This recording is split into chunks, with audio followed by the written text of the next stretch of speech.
Et si tout ce que nous croyons savoir sur le monde n'était en réalité, du moins en partie, qu'une question de récits? Les récits ne sont pas qu'un simple assemblage de mots.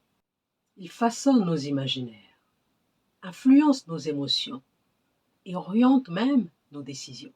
Ce que nous percevons comme vrai ou possible dépend largement des histoires qu'on nous a racontées et de celles que nous choisissons d'écouter.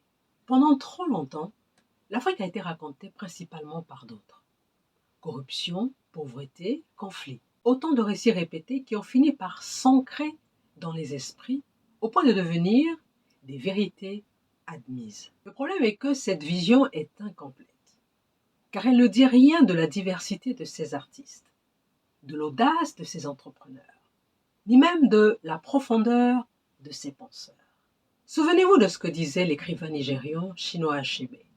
Tant que les lions n'auront pas leur propre historien, les histoires de chasse continueront de glorifier le chasseur.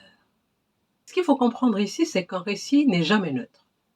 Il peut soit enfermer, limiter, ou au contraire, inspirer et ouvrir des possibles. Nous savons aussi que l'histoire unique, celle qui caricature, qui réduit, n'a jamais rendu justice à la complexité d'un peuple, ni d'un continent. Mais c'est en multipliant les voix, en valorisant nos propres récits, nos propres initiatives, que nous pouvons réellement rééquilibrer la balance. Alors une question pour terminer. Qui écrit votre histoire? Mais surtout, quel récit voulez-vous voir émerger?